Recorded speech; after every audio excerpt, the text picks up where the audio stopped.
Hey everyone, Corey from Aquarium Co-op. It's Tuesday afternoon, roughly. It's about noon. I just finished up some corn pancakes and bacon. We had stuff to do earlier this morning, so.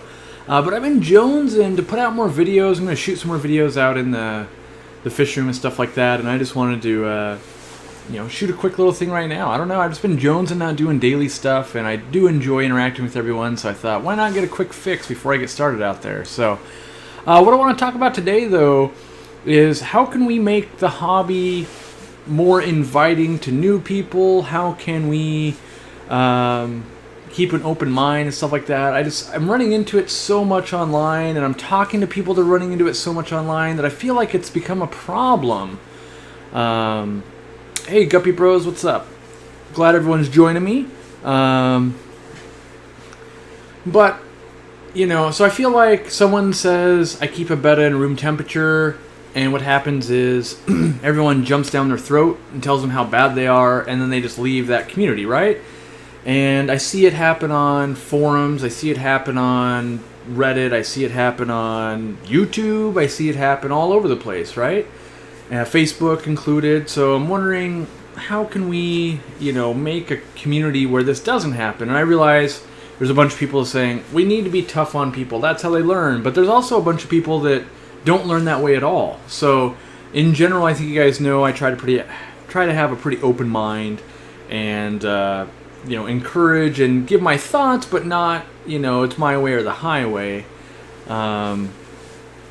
So I've been thinking, and I got some I was talking with some people this morning and getting feedback, and what I want to do is I want to crowdsource kind of an idea, mill it around, see if it ever comes into anything, but a space where people are respectful and open-minded, and which I know is hard to do because everyone's got a different level. Some people say you can and can't do that, and people aren't going to agree and stuff like that. So I don't know how to implement that right, because just everyone's got a set of rules they live by, and everyone's going to say, hey, that was too far, this wasn't far enough, this person's swearing, this person's not. But in general, I'd want it to be a space that's available for kids. I think that's one of the biggest things that I want to be a part of when I'm doing this business and stuff like that. And, and I just feel like there's not a good space for that right now. And maybe I'm wrong, but I feel like Facebook groups aren't really safe for kids to get good information. Forums are kind of dead. YouTube videos, you get a one-sided opinion, so I tell you my opinion like I am right now, but we don't get as much interaction. You get people in the comments, but yeah, I could delete anything and stuff like that. So I don't know how long I'm streaming for, not all day or anything. It might only be 15 minutes, might be half an hour, might be an hour. This is not planned, it's totally impromptu. It's just by what I'm seeing, I'm really enjoying. I get to have all these small microtransactions in the background. So one-on-one conversations on Twitter and Facebook Messenger and stuff like that, where people feel safe, like they can actually talk to me, and they know I'm not going to bite their head off, but they won't ask that same question out in public because 20 people jump on their case, and it's not a good scenario for them. So I don't know. I don't know that necessarily making a Facebook group is a good idea. A lot of people don't like Facebook. / maybe it just devolves into the same thing Facebook always becomes. Is it put a forum on my website? I don't know. That's kind of archaic. People don't really use forums anymore. So I don't know what the medium is yet, and maybe you guys can give some good ideas and think it over and think like, where would you actually want to take place in a community? If you do. I mean, that's the thing, right? Like we're doing it on YouTube, but right now YouTube doesn't lend itself well. It lends itself well to me addressing you guys, but not so much you guys being able to help each other, and you guys can't really post pictures, and you can't just show what you're doing and things like that.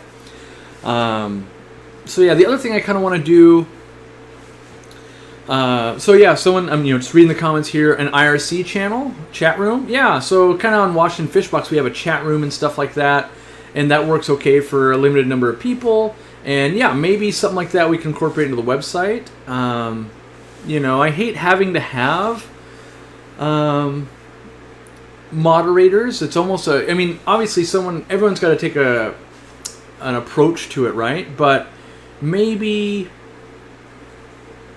I'm trying to think, like, maybe it's a group moderated thing, right? So for instance, let's say we put up a topic, and I'm going to pick something controversial, like should I heat my aquarium, right? And and someone leaves a bad comment or a rude comment. Let's say it takes, if 4 people flag it as inappropriate, it gets removed or something like that. So that way it's not me or someone I pay or someone I trust sitting there going, your idea is bad, my idea is good, your idea is bad. But a collective of the group could vote on whether things were good or bad, and it would have to be an automated system like that. And I don't know that structure exists yet. It might. It might be similar to an upvote, downvote system on Reddit or something like that. I have no idea. But a community group can decide what that community likes. And I do realize that there are communities that get very set in their ways. For instance, some of the betta and some of the goldfish groups are very set in their ways on things like that. So I don't know. It's just an open discussion. Just reading some comments here. Barbara says, I watched a lady at PetSmart. She wouldn't sell a betta to a 12-year-old. She yelled at him and his mom, and lady had no idea how to take care of a betta anyway. Yeah, maybe she couldn't find the right information, or maybe there was a better way to address that. And I feel like there's plenty of places to go online to get brutal, honest opinions from lots of people. I don't know that there's a good place to actually go. Like if you had, let's say you had a family member and they generally wanted to get into aquatics, where would you guys send them right now? Where would you say, like if you met a kid on the street and he says, I want to get an aquarium, where should I go to learn? Where would you send them? Right? That's what I don't think I have that answer. I can tell people in my store, I can go, well, you could go watch my videos, but let's say they're into a fish I don't cover, something like that. So that's where I feel like we've lost a lot of that moving away from forums. It used to be where I could say, like, go to Aquaria Plant Central or Aquaria Central or something like that, and there's a decent community there. But, I don't know if that exists yet, and, I don't know if we can even create it. But I feel like that's the problem I run into all the time, and I don't know how to address it. What I do know there's other things I want to try and address too. I want to try and incentivize ways people want to help each other, right? So, like, for instance, let's say there was this kid, he's fresh off the street, he wants to keep this betta, he got shot down at PetSmart, he doesn't know what to do. Obviously, it takes someone's time to nurture a new hobbyist, right? Because they're going to go, well, I don't understand. What was wrong? Why is this wrong? Why? And it's not even whether it's wrong. I don't understand what they think is wrong. And so maybe, someone like Destiny's Pet Project, Dog Rescue, or Caleb, or anyone in the chat here steps aside and goes, hey, here's what I think you'd be successful with. What are you trying to do? And you kind of mentor that person, right? And then, but there's got to be a reason why you do it. I mean, everyone wants, brownie points of like, yeah, I'm a good person, but you might not do that very often because you don't have time, right? So I'm thinking, what if there's this system where you get like points? So you're answering questions, kind of like, I can think of a way that it kind of works, kind of like those tech help desks and stuff where people answer questions and Yahoo questions and stuff like that, where you're generating points. But then what do the points mean? I thought maybe the Aquarium Co-op, and maybe we can get sponsors or something like that if we get this to actually be a real nurturing environment, where there's like an auction at the end of the month and say like, I don't have anything, but let's say Hikari or someone donated a bunch of food, and the points you accumulated, you can use to bid. So maybe you bid 15 points, and then we ship this bag of food out to you, and maybe you store up all your points all year long, and you win, the Christmas extravaganza that was, Fluval donated a canister filter or something. But I realize there's got to be, I think, some incentive, and I think there's got to be a medium that actually works, and I don't know what any of these are yet. Yeah, so I'm just reading some things here. What do I think about an app? Yeah, I think an app could maybe do it. I'm not sure,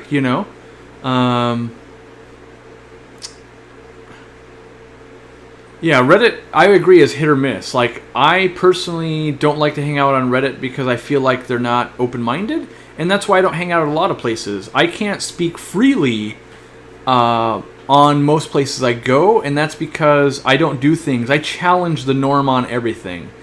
For instance, the aquarium in my house, there's no heater in it. And there's lots of tropical fish in there, and it's not that warm, and yet all the fish are thriving, plants are thriving.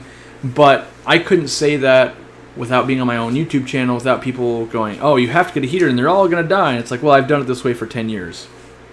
I don't suggest everyone does it, and I know the pitfalls and things like that. Would I do discus that way? No. Would I do German blue rams? No. But the Danios, the roseline sharks, the Barbados cories, all these things can survive in lower temps and things like that. So, I think part of the problem is the bigger something gets, the harder it gets to manage. Like someone says, I've got a Facebook group that, does well. In my opinion, Tank Talk was more open-minded at 2,000 members as opposed to 10,000 members. And that's always, I think, going to be a scaling issue. The more people, the more opinions, the more daunting it is. But what I do know is the more channels of communication I'm opening up with you guys, my viewers, the more I get to help. But at the same time, I know it's scaling to a level that I can't help everyone. It's to the point now where at some points, like so there's busy times, right? And typically the busy time for me answering questions and stuff like that is, let's say 5 p.m. my time till about 10 p.m. Sometimes the questions come in faster than I can answer them. And so it's like I'm answering one, but 2 more are coming into the Facebook page and stuff. And I know that that's only going to get worse. So I'm thinking if we could build a community where you could actually get some questions answered and things like that. And so Samantha might have a good idea. It says Aquarium Co-op mentors. I'd love to mentor people that are interested in keeping goldfish. That could be a great idea. Yeah, like I think some structure, and I think the more people that are a part of it could make it work, right? Like, no, you can never please everyone, but if we could get to a point where we're pleasing 70% of people, I think that'd be far better off than what we're currently accomplishing in most of the places we hang out. Someone says, you were so right, I got back into the hobby after years. A young girl tells me I can't have an angelfish unless I had a huge tank. I could have walked away right then. That's exactly right. I mean, what you can do is you can say, like, let's say someone walks into my store, we have a one-on-one interaction. I try to explain it this way. Typically, we feel a 29-gallon or something like that is best for an angel or larger. There are breeders that will breed angels in 10 gallons. You can do it in a 20-gallon like we've got it for sale in the store right here. But we try to lay out lots of options, and nothing is ever impossible. For everyone that tells you that koi need 1,000 gallons of water, there's another person that's got their koi that's this big in a 10-gallon tank for a few weeks because their pond has a leak. Everything can be done, and where I think the breakdown is for most things online, we're all very busy, and like on Twitter, we only get so many characters, so we can't explain ourselves. That's one of the reasons I'm absolutely loving video. I just grab my phone, I video myself, and I hit reply, and that comes across, and it might be 5,000 words worth, as opposed to I might have only typed a 50-word reply. And it makes me seem short and brash when generally I'm trying to help someone, but I'm just trying to help so many people. And so if we can create an environment where it's in someone's best interest to go out of their way and help someone, or at least do what they think is helping and stuff like that, I think it could be a great thing. It could also be a total failure, though. I'm not green enough to know that great ideas are great. It's another thing to see it in practice, because you always go, ooh, who thought?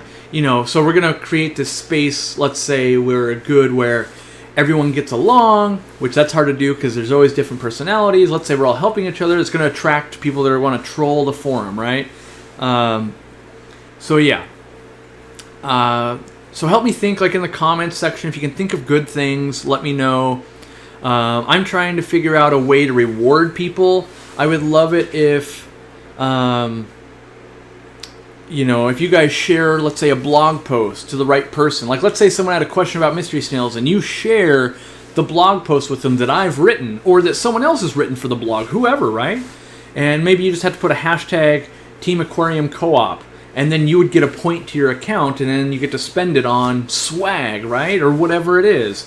I don't know if those apps exist. If you guys have ever seen something like that, let me know. Like if there was an app that tracked hashtag Team Aquarium Co-op all around Facebook and let's say Twitter and YouTube and all that, and it could award points and stuff, that'd be an amazing thing. Like we could. The problem is when you condense it to one platform, we have so much less reach, right?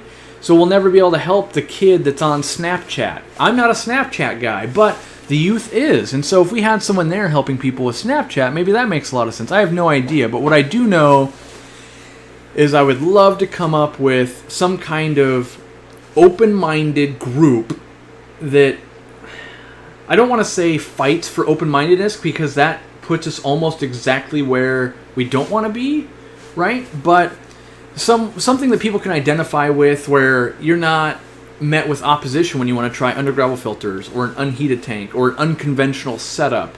People can offer their advice that says, well, last time I kept piranhas and goldfish, I had this happen. Or the last time I kept a Florida gar and guppies, this happened. Where most people are just going to say, that's going to be a train wreck. And I could say, yeah, maybe it is a train wreck, but it's a space where we could learn and try things without instantly just getting roasted, basically. So what we're talking about, for those of you who just jumped in, we're trying to figure out how we can make a community that is more open and receptive than currently what we have. Don't get me wrong, I'm still very active in Tank Talk, and there's lots of places that I do hang out and I play with, but I feel like we could make a better thing, maybe. Trying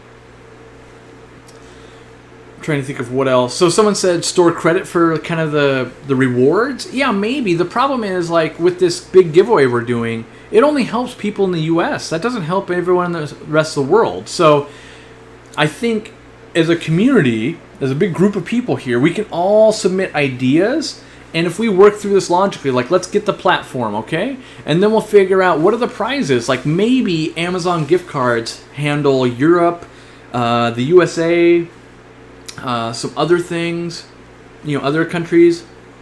But if we could find a roundabout way that helps most people. Now, who knows? Maybe we won't be able to reward someone in China or Japan or Zimbabwe. I don't know. I don't know all the technical aspects, but if we can create the most inclusive community that we can, and I realize it's been tried 100 times before, right? We watch forums and Facebook groups start up and die every day. That's why I've never started a Facebook group, because I don't feel like I could manage one. I don't have the time, and I always ask myself, in business, which this is business for me, what does it do that other people aren't already doing? If I'm just a Me Too guy, like, oh, I have this now also, that doesn't provide value. And so I don't know the answer yet, but I'm thinking with, I don't know how many people are watching, with 187 people kind of sitting in the room right now, and we're all talking, I think out of 187 people, we can get some good ideas coming together and maybe make some actual traction and know that it's a learning process. So, let's see here. I've been ranting for a long time. Can Micropicilia pictus breed with guppies? Yes, I believe they can. Could we give away my aquarium box things? Sure, we could. That would only help UK and USA people, but yes. I think the rewards are important, because I think the world works better with a reward. Not a lot of people want to go to work if there was no reason to go to work. If you didn't get paid, maybe you don't do that. But at the same time, we want to make it so it's not like I'm trying to answer the most questions possible so that I can earn the cookie, but that you do get a piece of candy at the end because you're going, oh, good, I did some work, I helped people, that makes me feel well, or feel good, and yeah. So yeah, I don't want to forget Canada either. Everywhere I want to try and be inclusive. We want to try to be an information center. Some things I do like. What is it like? What's the name of that place? It's like the fish profiles website. Seriously Fishy, seriously something, where like a fish profile gets posted, and then people can leave comments based on their experience. Let me see if I can find that. I liked that quite a bit. Let me see if I can bring it. I think it's Seriously Fish. And is it the knowledge base? Let me see here. Yeah. So if I type in, let's do one, Florida Gar. Let's see if that comes up. And then I'll show you guys what I'm talking about here. Click on a gar of some type. Maybe it's not this website, but yeah, I don't know. I have to look for it later. But yeah, the problem is, so Sutter Kane says, keep the band hammer swinging, carrot on a stick, reward. Yeah, the problem is, that was a good use of words there. I don't know where that went, but social engineering, that's basically what we're doing. Yes, I agree. Social engineering has never been successful throughout history. Just ask well-meaning elitists. Yeah, don't get me wrong, it's a tough thing to pull off, and I'm not saying I can, but I feel like if I don't try, then I'm not doing my job. And maybe it's just a different space. Maybe I focus on the outcasts, right? So if you don't fit into a goldfish forum, a betta forum, a Facebook group, you can't find the place to hang out. Maybe it's the outcast, open-minded, and maybe that's just it. Maybe, it's where people want to go and try stuff and not get hated on for putting African cichlids and guppies together, even if most of us would say, ooh, I'm not sure that's going to work out well. I should set up a specific fish advice forum. Yeah, possibly. I do know that increasing the ways in which I interact with people, I will need help. I will need help to do it. Because if I make a forum where anyone can ask any question they have all day long, I won't be able to answer them all. Yeah, I realize, so people are bringing up very valid points. So essentially, you can either make it based on democracy or based on dictatorship. People vote answers as good or bad, or moderators vote it as good or bad. Be careful what you choose. Right, I agree. There's multiple ways, and there's even a way where you can have the original poster mark what reply helped them the most, and maybe that's the point system. I don't know. I don't know what the system is, but, I know that if I set out to create this bottle of water here, I know what I want it to end up, but I don't know the factory it takes to make the bottle and stuff like that, and the closer I get to making one of these bottles, the more I'll know. And so I kind of have to start on this journey, and with you guys, you guys have to start on it too, because I have no idea. You got to interact with the people, see what they like, see if it even works. I don't know. Yeah, what about moderated topics? Could be, but then, what happens, there's always going to be people that have questions that don't fit into a topic. It's an illness question, a specific case. I want to mix these two fish together. I want to, and I can read some stuff. You guys can get, maybe that's what I should do. I won't name names, but let's just take a look at, some of the questions I get. Let me pull some up here. See if I can't. These are just, and it's loading very slowly. I apologize.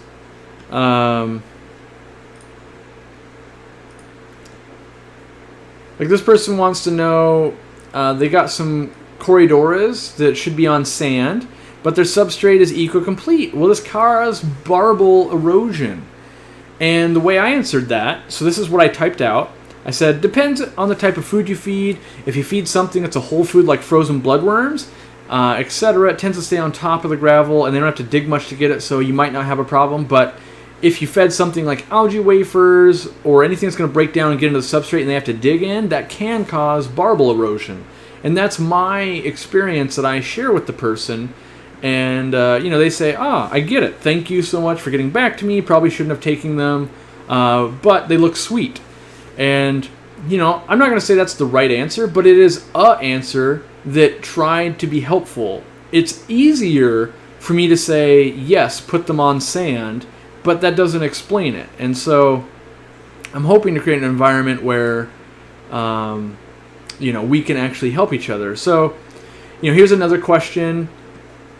It says, hey, Corey, I have to be what appears to be beard algae growing on my Vallisneria and water sprite, all the plants in my tank. It's only on the tops of the plants, close to the lighting, but spreads. Only difference is I stopped fertilizing because my guppies had so many babies, and I worry about it harming the fry. I still have root tabs, but should I worry about liquid fertilizer with fry? I have read beard algae can be from too little fertilizer and not enough CO2, but I'm not ready to invest in CO2. Could this be solved easily by upping the liquid fertilizer? Again, I have lights on for 10 hours, water parameters are stable, maybe a bit high in nitrite, and that's what clued me in, is the nitrite. I've been doing a bit less water changes, trying to keep the nutrients in the tank for the plants, probably changing water 1 to 2 times a month at 25%. The fish are doing fine, thanks.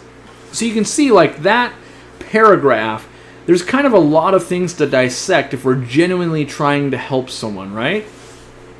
So I got, here's my response. This was me laying in bed this morning, as I'm kind of thinking about all these things. And, I actually started this whole thought process kind of with Michael Skurnick of Michael's Fish Room. He mentioned something that sent me down a path of thinking this way. But, here's my reply, and it should have been longer, right? If someone writes this much and I only write this much, I'm probably not doing them service to explain myself. But to keep it brief and I can actually help people, I said, well, you should probably continue to fertilize. If you have nitrite in the water instead of nitrate, because I wanted to check and make sure it's actually nitrite, not nitrate. Just one letter switch is a big difference. I would change a bunch of the water as nitrite is harmful to fish. Now that you have the blackbeard algae, you may need some fish or shrimp to actually eat it. It's harder to get rid of it once you already have it. And this is their response. Okay, I'll have back the regular fertilizer and get the nitrite levels within normal range. And yeah, I was looking at some autos, but thought it could be solved by just fertilizing again. Do you think CO2 is needed? Sure, it will help, but from what I read, do I need it and will it make a huge difference? I'll get there eventually, I'm pretty sure, but just not ready yet. This is my final response at this point. We haven't heard back from this person. It says, CO2 won't do anything really for the blackbeard algae that you already have. Same with the autosynclus. They don't really eat that type of algae. You'll need something like a Siamese algae eater or a mono shrimp to tackle that. And then, fertilizing, getting the tank back on track is the best best way in my opinion. So you can see that interaction, right? And even right now, while I read that, I've got another one that just came in. So this person says, they're showing me pictures of a gourami here that's got something wrong with it. It says, just says help. I've replaced the heater, done 40% water change, and used some Ick-Attack. Any other suggestions? And, so what I have to do is I actually have to ask for more pictures and more info to be able to help this person. And you can see how, you're like, this took 5 minutes. And you're going, okay. And now realize that I personally am doing like 500 of these a day. And that's where I think we can start crowdsourcing a lot of this with you going, oh, I've had that problem with my gourami before or something like that. So, yeah, that's just a, a little snippet of what I want to do is I want to help a new Stack Exchange group. I haven't played around on there a lot, but I have seen that when I've looked up technical problems. So that's an idea from Simon. So, like, here's a comment that says, you find Reddit to be bad for searching? The function works pretty well for me, at least. I have no problems. I think the search feature on Reddit is fine. I think the information available there is not fine because they railroad you into doing what they think is acceptable. So, I think that's part of the problem. There is the way the information's managed. You know, not everything's allowed type of deal. Let's see. I have a fire eel and a 30 long. Is this tank too small? She is now 10 to 12 inches. I feed her with frozen bloodworms every day or so. Okay, at the size it's at. I think long term, obviously, if that fire eel's 3 feet, you know, a 30 long is going to be way too cramped, probably. But yeah. So anyway, what's wrong with a moderated forum? Forums have died. They're not utilized. I mean, 10 years ago, don't get me wrong, forums were all the rage. Now the problem is not enough people use them. They're not integrating with technology easy enough. Moderators are a problem. People like certain moderators, don't like the next moderator. Things like that. Epic X Gaming, do I remember you from the comment section? I do. Yep. So yeah, that's how are the trophies doing? They're doing okay. They're just starting to put on, one of them, the male's starting to put on his band as opposed to dots. The goodeids that I have at the moment is mostly Amica Splendens, and I have Ilidan Furcidens. I think those. Oh, and I have Cracodon lateralis. But yeah, that's what I'm thinking about. So while I'm doing the video today, while I'm filming, and I'm going to do an undergravel filter tank, which, you know, that sends the internet into a rage as it is. That's what I'm thinking about, and I'm hoping you guys are thinking about this too, and we can come up with a good solution. Yeah, maybe it's a forum, maybe it's a Facebook group, maybe it's a stack exchange, maybe it's, you know, everyone's on the same, you know, maybe there's a platform we don't even know exists, or I don't know exists yet, that makes perfect sense to be doing this. But I do want to figure out a way to reward people and actually help people. That's the important part. So Joseph says, this sounds like a forum. I think if it was backed by you, it will take off. See, I'm not sure that's true. It could be. I'm not saying it's not. But for instance, King of DIY, Waro Joey has a forum that's essentially dead, you know, and it's got a much bigger channel than I am backing it. I think the community is what makes whether something's going to work or not. Forums, Facebook groups, all that kind of stuff, it lives and dies based on how many people are invested into being there. People go where people are. Everyone's on Facebook. So right now, everyone's in a Facebook group. But you can go into Facebook groups that have 30,000 members, but only get one post a week. Or you post something and you don't hear anything back ever. That's just a dead group sitting there. So I think there's things that gotta get addressed or figured out. I'm guessing this says, William Feltner, do you think that Purigen is worth it or all the hype? I think it's worth it for when you need it, but for instance, I own, let's say, 200 aquariums. Currently 0 of them use Purigen. But are there times for Purigen? Yes, definitely. If I really wanted to make this tank as clear as I could and the acrylic wasn't all hazy, I might use Purigen because this tank is on video all the time. If I had lots of tannins I wanted to get rid of, maybe I'd use Purigen. If I was going to paint this room and leave the goldfish in here, I'd probably put some Purigen in to help soak up any toxins from any of the paint fumes. So there's uses to everything. Now, if you want my personal opinion on, is it worth the amount people are buying it? No, I don't. I think let's say there's 100,000 users. I think there's 10,000 people that actually need it and 90,000 people that use it but don't need it, but it doesn't hurt their aquarium. But that's my opinion, and it's all opinion based. You know, you could change that same question: is Purigen worth it? And it changes based on your life, right? So if we change that question to, should you pay someone to mow your lawn? 2 years ago, I would say, no. There's no way I will ever pay someone to mow my lawn because I can do it, and I do it. Fast forward to this year, I now pay someone to mow my lawn. Why? Because it's worth it to me to pay someone to mow my lawn so I have more time to do exactly what I'm doing right now. Filming videos, answering questions, stuff like that. And so, but just 2 years ago, that was oh, I will never do that. No way. I'll never become one of those people. And then here it is 2 years later. I am that person because it makes sense. Now it makes sense for me. And so I know that things change over time. So if I only had one show tank, maybe I would be the biggest Purigen proponent. But being that I use so many tanks, I don't use it.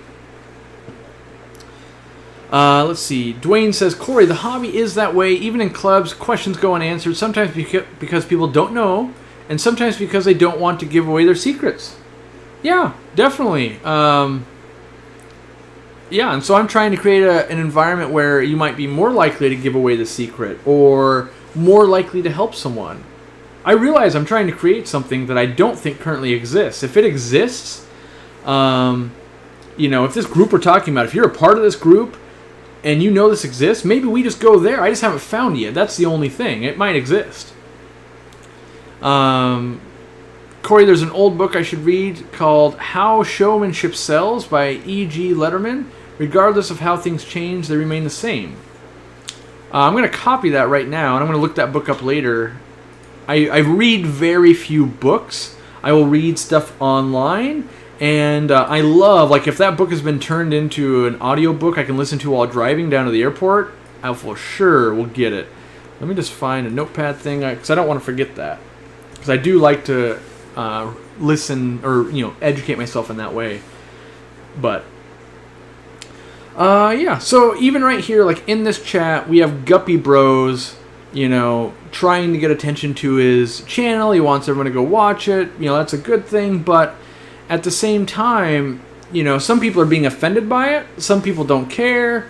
That's the hard part, right? And so if the whole community right now was placing a vote, like downvote or upvote, it would eventually either silence him or promote him.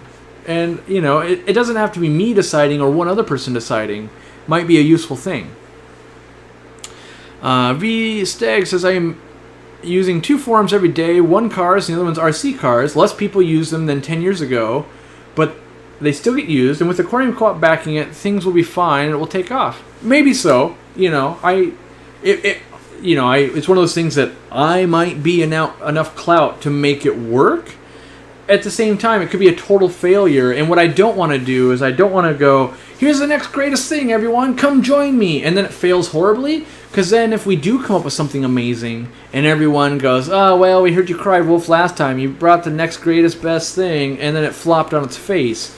So I know that I need to take some time. I need to talk with more people. I need more stuff from you guys. And I need to put my brain on and go, how do we make this environment? How do we make something that I don't think exists yet? So Young says, the problem is, though, the hobby has so many anomalies. So how do we even judge information from true or false? Going by opinion doesn't really provide much of an answer, if not many answers. Well, it depends on how you view the hobby. So if you change aquariums to it being anomalies, stuff like that, to learning how to play golf, if Tiger Woods was telling you how he lines up his shot and stuff like that, it's not science, it's not a fact, but him saying how he actually does it might be very helpful to you. And I think that's part of the problem is you have camps, right? You have the fact sheet says this, and then you have people that says, my experience has been this. It's when those two people come head to head that things don't line up. Oh, I bred Corridoras at 72 degrees. This sheet here says they should live at 78 degrees. That's not right. You're going to kill stuff. I think that's the problem.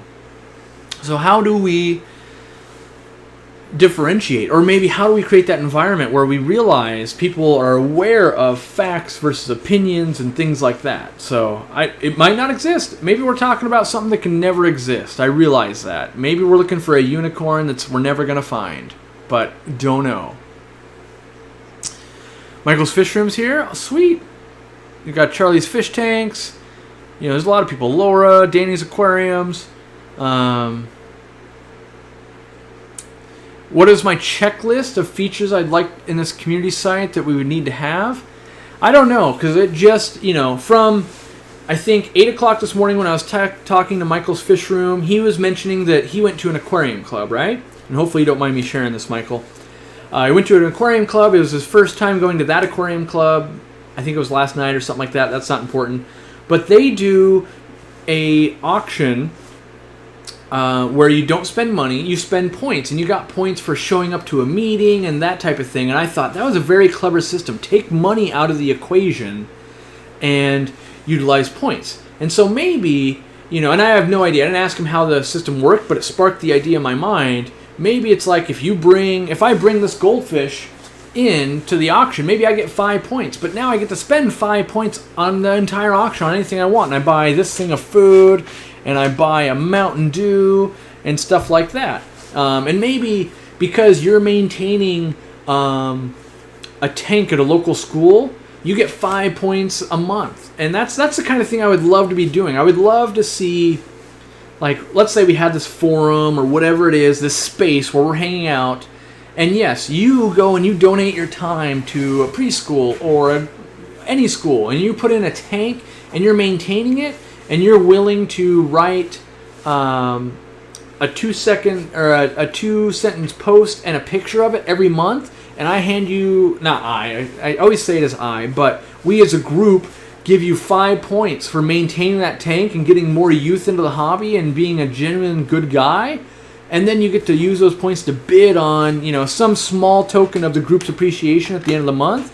Maybe that makes sense. Maybe you went and gave a talk to a school. Maybe you tour the country like Rachel, and you're giving talks to everyone and educating and doing things. And, I want to find a way that people are rewarded for genuinely trying to help people in the best ways possible. Now, I don't know how we get there. That's been the theme of this whole talk, right? How do we get from point A to point B when we have no idea what's in between us? Is it jungle? Is it swampland? Is it paved road? We don't know yet because we don't really know exactly where we're going yet. So, yeah, it's, so yeah, we just had a troll there. He got banned. There's always going to be the trolls, and hopefully, apparently we just got to ban this guy. He's just nothing but trouble, but it's always going to be a part of every group, unfortunately. So, let's see. Trying to catch up on other things. How about having some sort of some hobbyists on live with me talk about what they do without a huge channel? Yeah, definitely.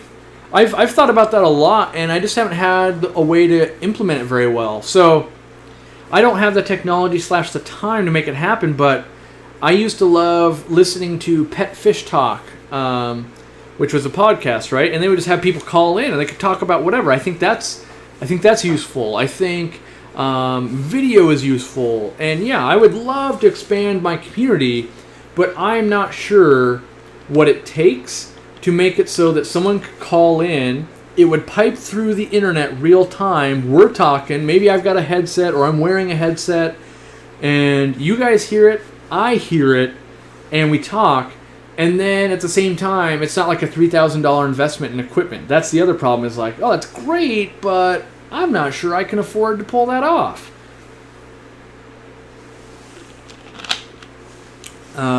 So yeah, I don't know. I'm hoping that we get enough people in the room, which we've got, a lot of people watching this, right? I'm looking at my book I want to get for the recommendation. I don't know where I went here. I'm lost in my own windows. So there's 245 people in the room right now, and I'm sure that if enough people, let's say 20 of you actually want this to happen, and you think about it for the next week, and you give tips and tricks, and we talk about it, and we slowly evolve it, it could become something decent. So yeah, someone's mentioning Tank Talk again. The problem is, the more people you have in a room, the more differing opinions and facts you have.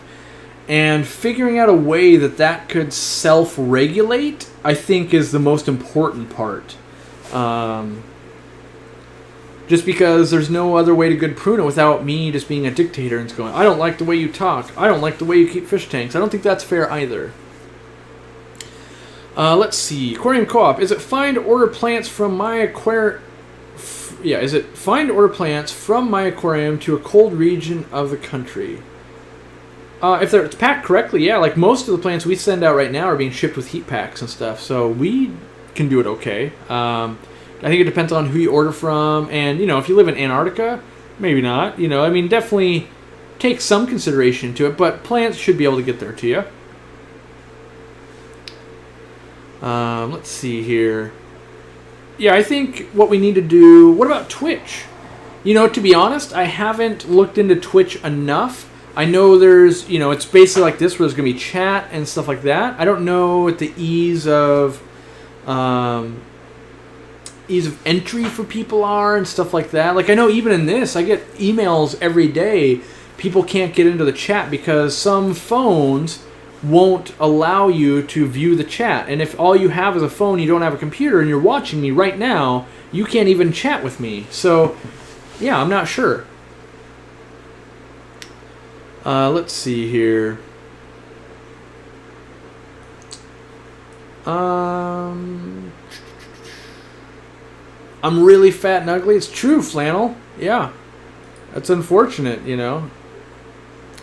Let's see here.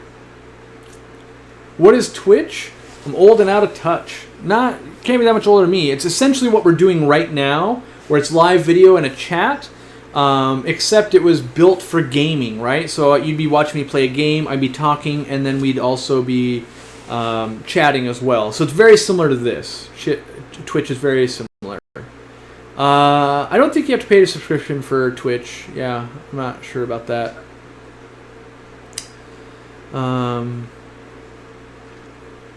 Twitch has mobile chat, as creative section. It might be able to work. Yeah, I should look into it. I don't know that,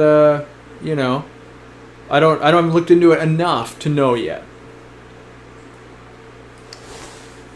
To give quality answers associated with Aquarium Co-op brand to the large base of people's questions may be unrealistic. It may be. And that's why I'm trying to scale it out beyond just me, right? Like, if I can only answer 500 questions a day, and there's 1,000 questions being asked, I'm leaving 500 people unanswered. And so if there's an incentive program to help, where, it says, this is Boyd, that's your name there, if you got some kind of reward, even if it's a small reward, for helping someone else, and maybe it's your area of expertise, maybe you're the best white cloud mountain minnow ever, breeder ever, and there's a guy in the chat desperately wanting help to breed his. If you two were to link up, that's a good kind of connection to be made. And that's really what I'm trying to do, is go, how do we connect the right people together to get more people help? So maybe you know how to breed white cloud mountain minnows really well. That person's asking that. But then you connect with a guy that's really good at making rainbow fish, like, let's say Lucas at Brett's Aquatics, that type of thing. Then there's also, I just thought of a whole nother, echelon to this thing. Advertising. How does that go? Do we allow Aquarium Co-op to say, hey, here's my latest and greatest video? But then do we also allow Michael's Fish Room to do that? And then do we allow Guppy Guy that was just in here to do that? Is it just devolve into a spam fest? Or is it, oh, here's Corey sitting on his... What do they call it? An ivory castle or whatever? He's ivory tower. He's up here in his ivory tower, just promoting his videos and no one else's stuff. So I'm not trying to do that either. But the more I think about it, the more I keep coming up with, oh, geez, how are we going to address that? I think we just got to take it when we get there. Thanks for hanging out, Destiny. I appreciate it. And yeah, hopefully we can do an update on what I'm thinking when it comes out of this. Yeah. Do the auto feeders make my goldfish go and worship the magic box in the sky? I haven't noticed that much with goldfish, but cichlids definitely do. They remember that time very like clockwork. I bet a lot of small YouTube channels would volunteer to mod on this kind of group in exchange for a shout out once a week. Yeah, I think that could be a thing too, Sudden. That's kind of the way it already works. Like a lot of people that are mods kind of do have channels / mostly I try to not... I want it to be... I reward people that need to be rewarded, so it's like, oh, you're doing a good thing, let me help you when I can.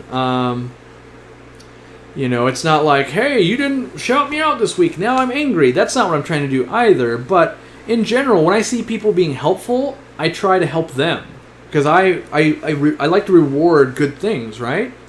So, yeah, but maybe that's like one of the auction things, like, one-on-one YouTube session with Corey, and you could shout out your channel, you could talk, you could... Because here's the problem, right? I know that if I say, everyone go check out Psychedelic Fish Babe, right? YouTube user, channel, has a decent channel, all that kind of stuff. X amount of you will go check her out. Let's say it's 50 of you. I have no idea what that's going to be, right?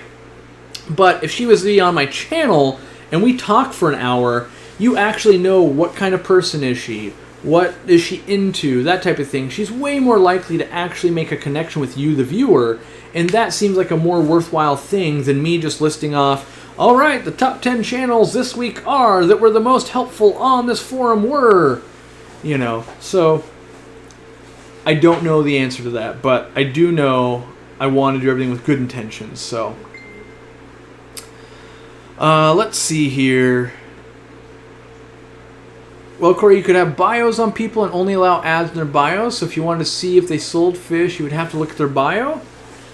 Yeah, we could do that, Dwayne. But same problem for that. Like, let's say you were a part of plantedtanks.net.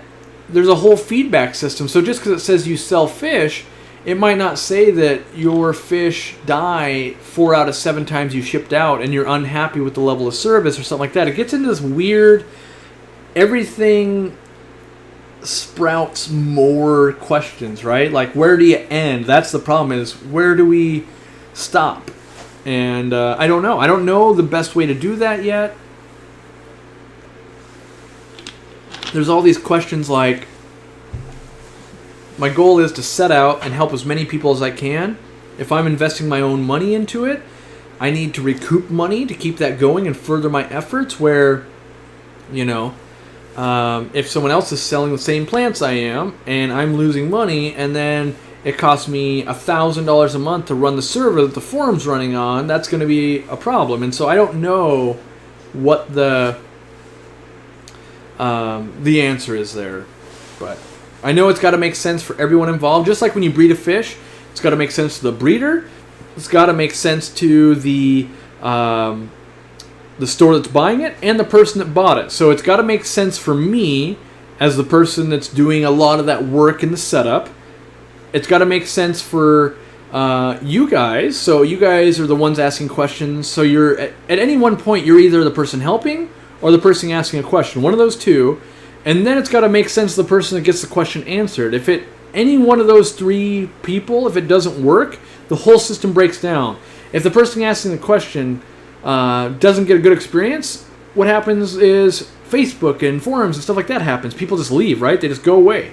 If the person answering with honest info, spending their time, let's say you spend 3 hours a night answering people's questions, and after 4 months you've got nothing to show for it, and you decided you're really into RC cars instead of fish, we just lose a valuable asset. So then we lose there of, you used to have a great team of people answer questions, now we don't. Then, if it, for instance, let's say it costs me $1,000 a month to run this, and I only make $100, and I'm losing $900, maybe that's not sustainable in my overall business plan. Maybe it makes sense because you guys are ordering this, or maybe it makes sense because of this, or maybe I'm having to give out too many prizes. I don't know how that works, but I do know it has to work for me, has to work for the question answer, has to work for the person asking a question also. Seems like you'd want something like a Drupal/vanilla forum setup. Yeah, I mean, and so that's, there's other things like, what about a forum that connects with my login page to my website already? If that happened, maybe we could straight up reward some of you guys with credit and things like that. And people, like maybe they want to log in with Facebook, but maybe they want to log in with, just their normal login. It's hard to know. What about a system where people email questions and specialists can answer them? You could have a pre-call worksheet with all required info. We could totally do that, Michael. My question is, so let's say we did that system. A lot of times, how do we reward those people? So like, let's say let's say you get 50 questions a day on your plate, Michael. What is your incentive to actually do it? You might do it for a week or two, but then you're going, I got work, I got a life, I have family. And then you also have a problem, and I'm very accustomed to this. In the store, people call all the time, they show up, and they want to speak to me, even though I have employees. These are people I've trained to answer questions, and I've spent money on, stuff like that, but they want it from me because they see me give the advice, and they trust my opinion. They don't trust my employees yet. And a behind-the-scenes thing of they have no idea, is Michael well-versed in koi or not? And that's another problem, is how do you get the right questions to the right people? And I've thought about trying to do this even in my own small business here, of like, well, Kaylee could answer every shipping question we ever had, but how do we filter that out? If they don't put the right word, shipping or ship or something like that I can parse out of the email and separate out, that becomes a problem, right? And what if it's a question about shipping, but they want to know, can the plant live through this temperature, then this temperature, and then in this substrate? She might not know all those questions, but she does know the shipping part of it. So logistics everywhere I can see. Several people do it in weekly rotations to answer questions. Yeah, that might work. And then, the problem is, like, right now, people want to be moderators. They're, like, offended that I'm not letting them be a moderator. And it's mostly because I just don't need that many moderators. So it's a weird, and maybe you vote for your moderator, or maybe you do something else. I don't know.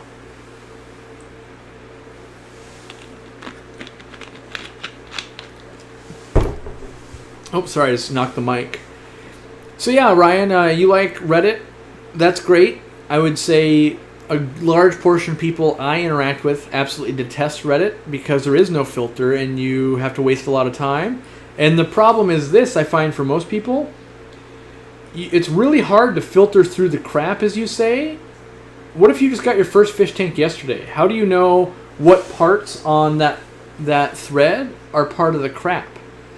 If one person says this, the other person says this, and they both wrote it and it seems well-meaning, yeah, it's up for interpretation. That seems to be one of the hardest parts. Yeah, you're completely right with that, Ash. It might not be that they don't trust the other employees, just they think you might have a better response. I run into the same thing. Yeah, and I'm afraid we'd run into that same thing of, well, I was really hoping Corey would answer this question, and not so much Michael, or not so much Steenfod Aquatics, or not so much Laura, or my wife, or whoever's answering the question. So, yeah.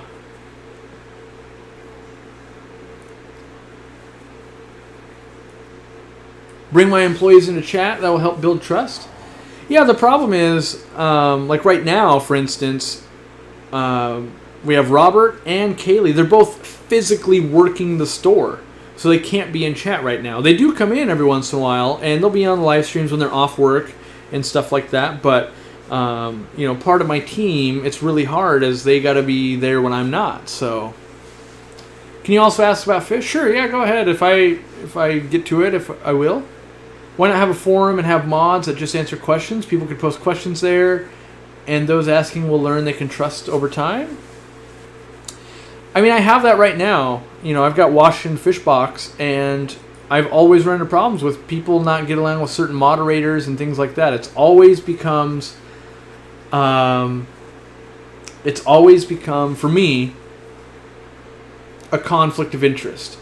Somehow you get a mod's opinion that differentiates with, let's say, a customer that spends an insane amount of money, and then it comes down to, well, it's me or him, and it puts you in a very awkward situation. So that's why I'm trying to not rely on moderators, because everyone always assumes moderators have a hidden agenda and things like that, and don't get me wrong, in a perfect world I would have people that had no other interests. They just wanted to genuinely help people. They wanted to work for free, and they wanted to work 24 hours a day. That would be great. But humans are humans, and if we can take some of that out, we might have luck there. Thanks for hanging out, Stokes Aquatics. Get some work done. How much crushed coral to raise pH, and how long does it take?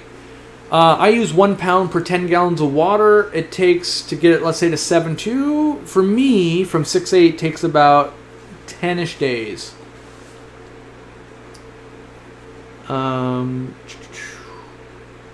Is my wife interested in fish too? She is. Like, she likes to watch it, look at them, but not so much that she would want to answer questions all day. She's much more interested in baking. She's a baker and she loves to bake. So yeah.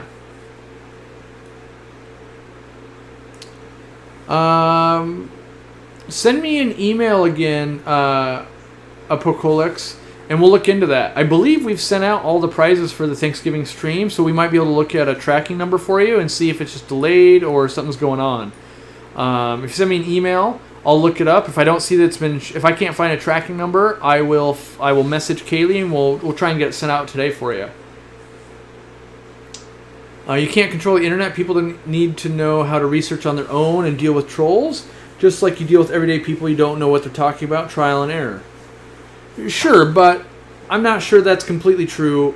Just because I want to foster a hobby that gets a 10-year-old into the hobby, right? How do you prepare a 10-year-old to deal with trolls and the internet and how to research and stuff like that? I think there's some ways we could create that. I think there's the internet, and then there's what I'm trying to do, which is a small portion of the internet that we could actually create a safe space, and that might be like a kid's website where it offers games, for instance. Like, there's no trolls there. And how do they monitor that? They make it so you can't actually have interaction. And maybe that's what it becomes. That's what a blog is, right? Turn off comments. You can read this article. You can't get any questions answered. But building a community of safe people, I think, would be the best way of just, And maybe it's all video. I don't know. I don't know how this works yet. But I love the discussion. I think we're bringing up lots of valid points. We're finding pitfalls. We're finding ideas. And maybe nothing ever comes of it. I have no idea. But I feel like talking about it's better than not. So, let's see. So cookies could be a reward?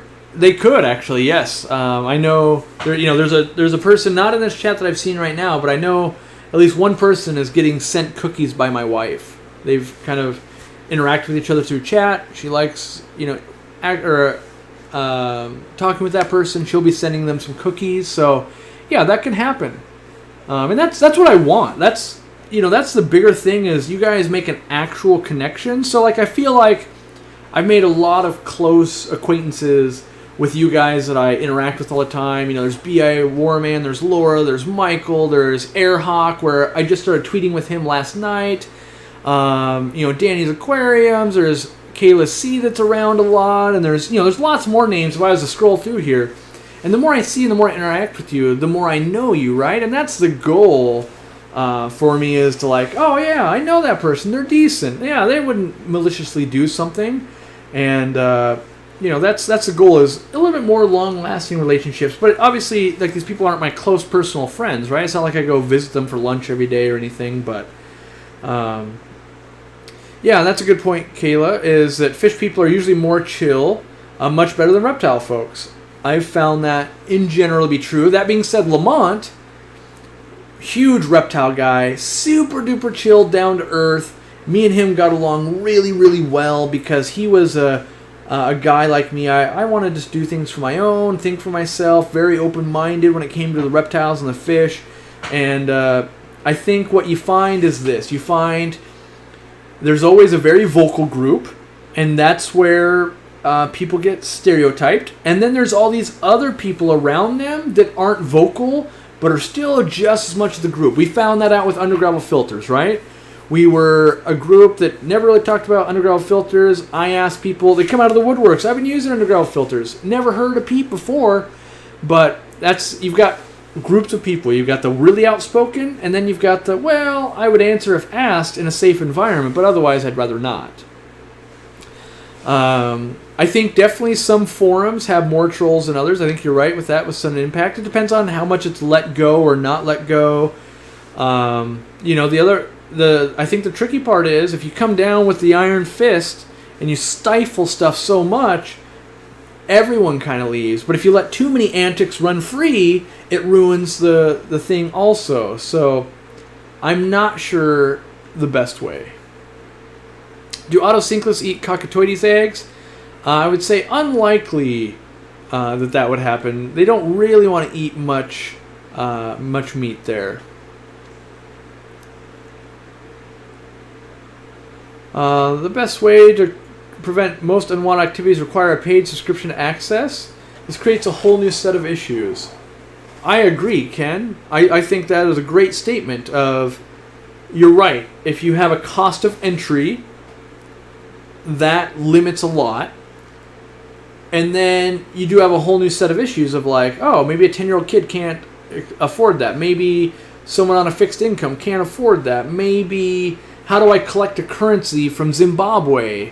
Or, $10 US might be a lot of money in a different economy. So you're right. And maybe this is like, maybe it's not paid with money. Maybe it's paid with kindness. Like, what if it was to become a member of it, you had to answer 100 posts or 20 posts of good fish content that the person said thank you for doing it, and then you became a full-fledged member. But until then, it basically, you were anonymous and your name wasn't even shown, but it just tracked by IP in the background. Maybe that would work. I have no idea. So that you had to become a thriving, budding member of the community before you were given the privilege of getting a username.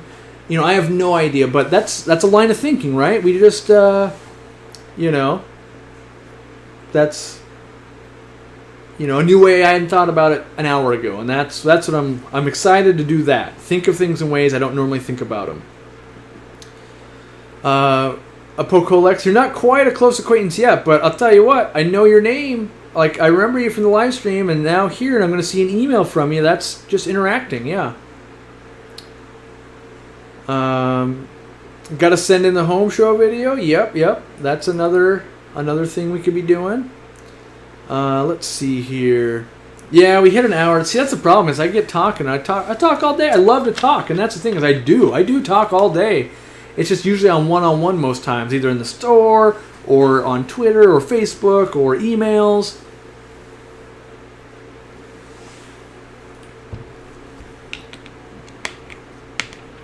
Let's see here.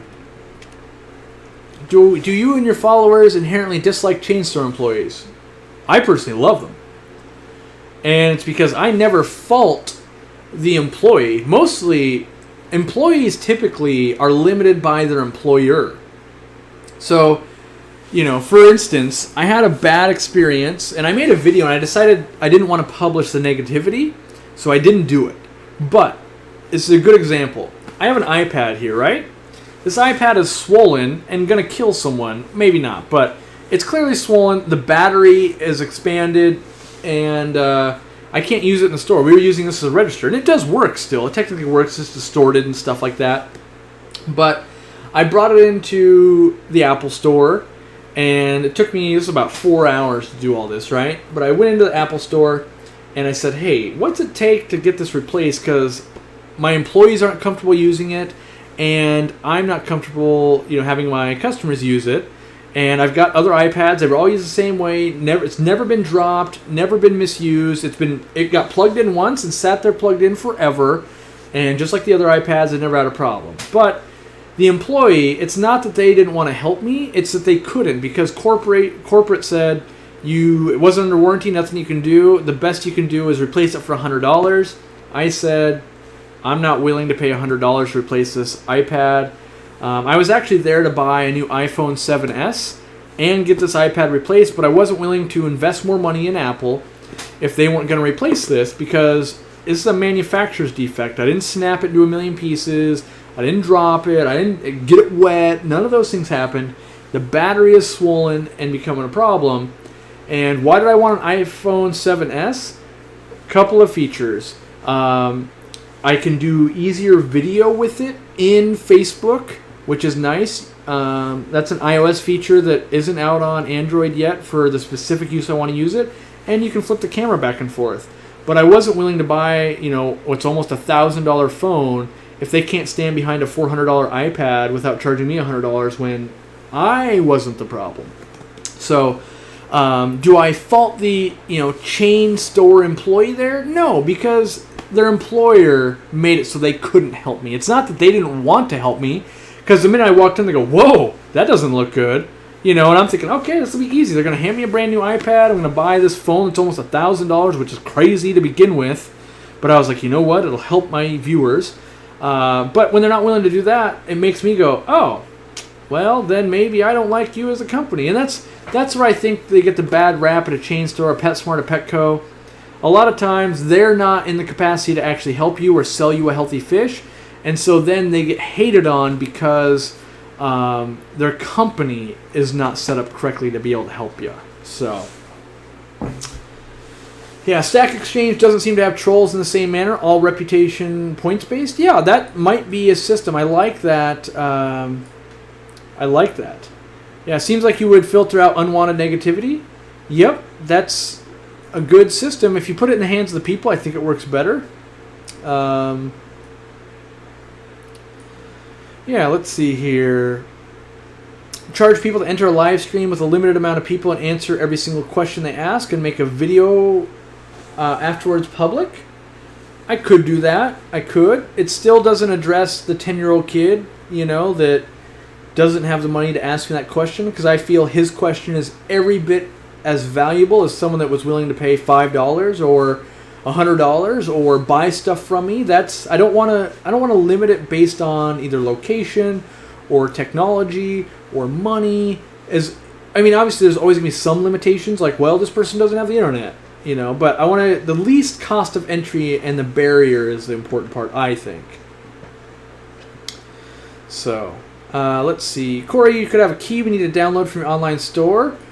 Can charge us $1 or free. That might help keep trolls out. Yeah, I think that could help. I think making it something like that could help, yes. I'm not sure. The problem is this. Like, let's say I offend someone. Let's say Brian. Let's say I offended you right now. You could, make an account and you can get on there and troll us. Like, it'll help keep some out, but not the ones that really are going to get mad anyway. But I like the way you think there is, the whole goal. So this was the funny part, right? Facebook wasn't supposed to have any trolls because it all branded with your personal identity, right? Like, so it's you. So there's supposed to be no trolls. Even that doesn't deter people because they know that, what are the likelihoods anything bad could happen? Really low. So it's not enough of a deterrent. So I've kind of found that deterrents don't seem to work, but I haven't tried enough rewarding and positive culture to see if that works. So I already know deterrents. Typically you can ban someone, they use a VPN, and they just log into a new IP and a new account, and yeah, you can vet them as much as you want, and they can answer all the questions, they seem like a decent guy, and the minute they get on there, they start posting porn again, or whatever it is. Like, there's, so I'm not sure how to go about it, but I like that line of thinking because that's something I hadn't thought about before, is like a like you got to go over here and get a key, and you got to get this, and then you could be a part of it. I have no idea. Let's see here. Have I thought about doing a show like CJ Aquariums where you stream a Google Hangout that people join? I've thought about it, so I'll be honest here. I've invited anyone that has the equipment that wants to be on a live stream. You're more than welcome to message me. We'll test it out, and then we'll do it. To this date, no one's ever done it. So it's one of those things that I'm not saying no, it's just no one has approached me.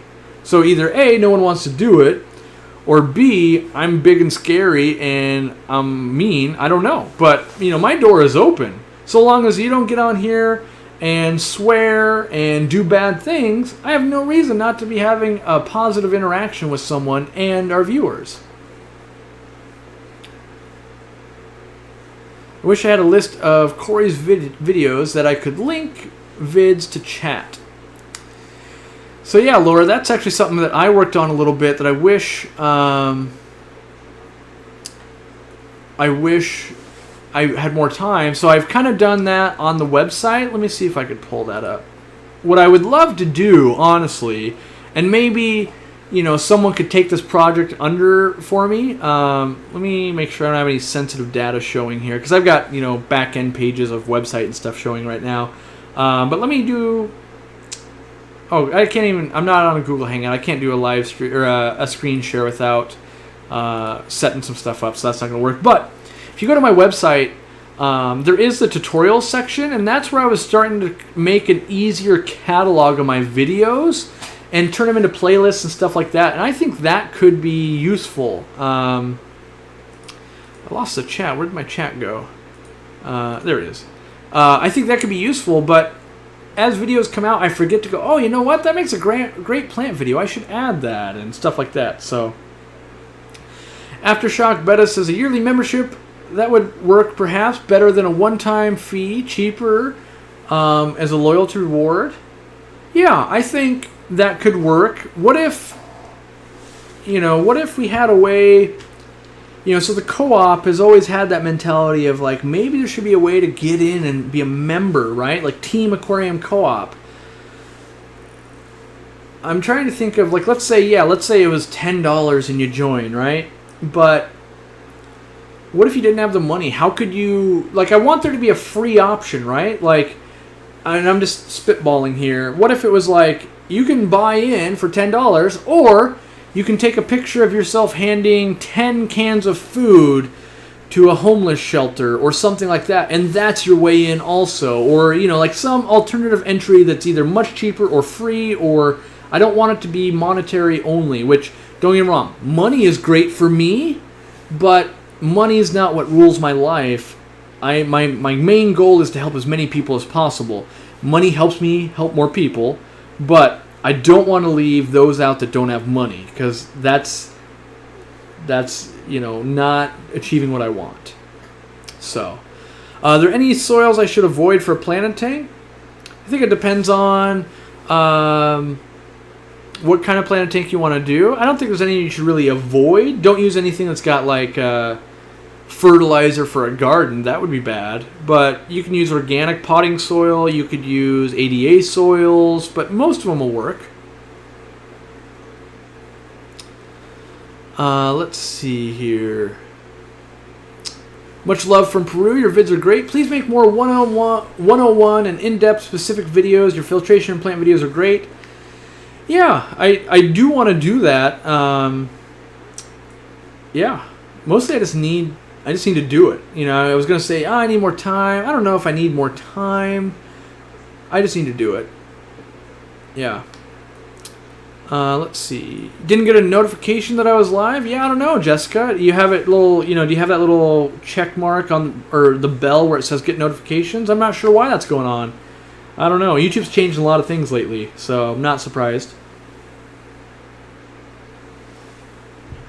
Corey, do you have any tips for us when we are making a video for the Aquarium Home Show series? That's a good question, Samantha. My tips are this. Try and keep it short. I like to limit people to like 30 to 45 seconds per tank. If you're going to film 10 tanks, that might mean you have 4.5 minutes of video, but it needs to be very interesting and engaging if you're going to talk a lot. So if I was going to talk about this aquarium and I'm just showing it off, 45 seconds at most. But if I was going to teach you how to breed goldfish or talk about the plants in depth or something like that, you'd get more time.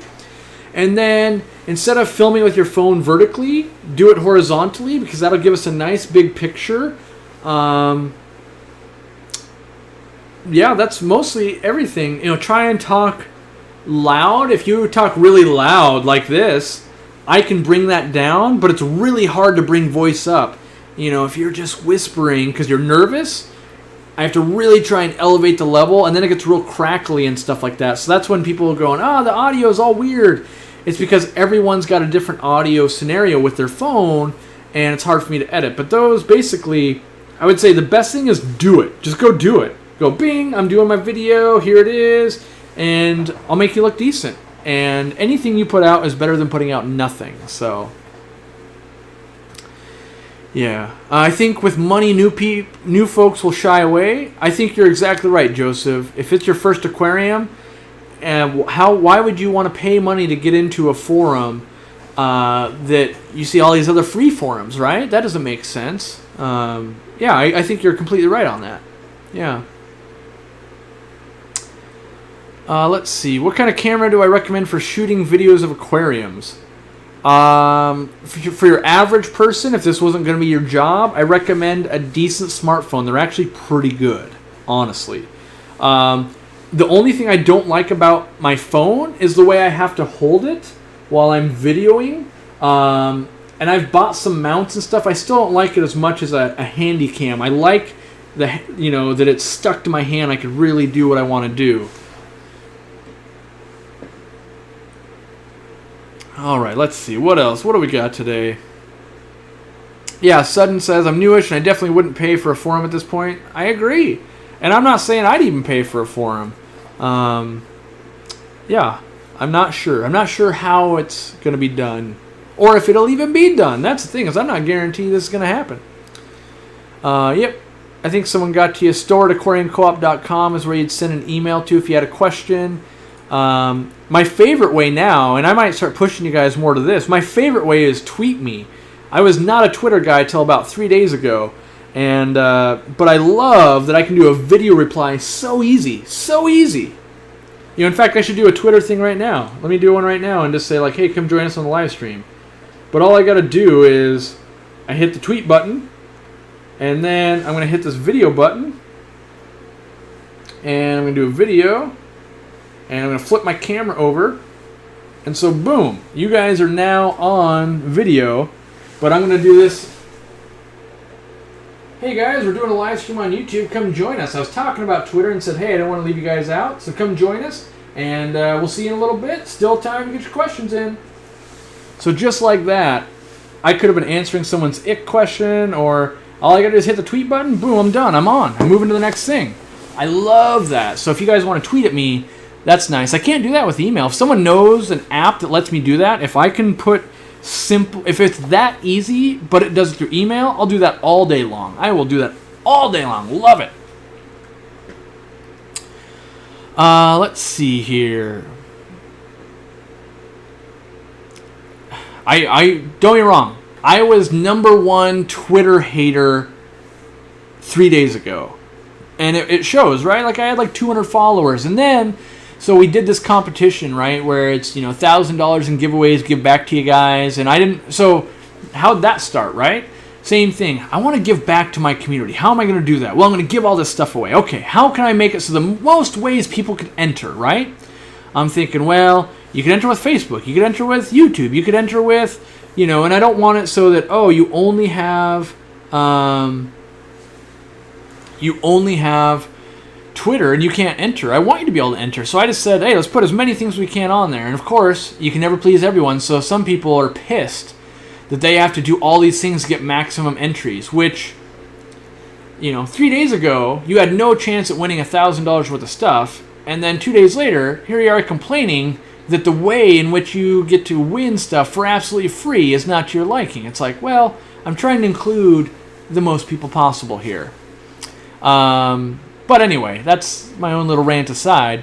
Michael's Fish Room says, Corey, what equipment is needed to get on with me? I would say the thing you have to have is a decent webcam. Now, I've got 2 of them, and so I can show you one of them right now. I've got this one right here. And so this is a Logitech camera. I think it runs this one that I'm actually using right here. This one was about $100, and it can do 720 by 60 frames per second. And you're going, 720? That seems bad. Well, Facebook can only do that. So this is my camera I use when I do Facebook, and it films fish really well because they're swimming fast. It can capture that. But the other camera I'm using right there is about $60, another Logitech camera, and it gives me this. And that's all you really need besides some kind of microphone. But you could buy... a lot of people will use just a little headset like you'd use with your phone, and it's got the microphone right here. That's good enough. And then the other thing you can do is just use your phone, right?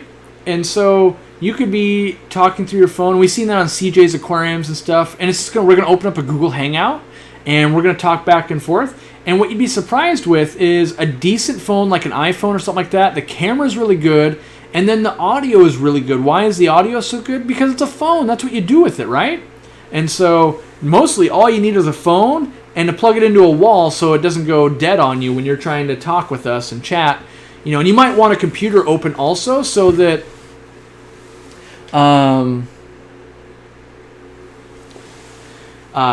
so that you can read the questions in a bigger thing. I was just laughing that Kayla's been calling Snapchat Snap Hat.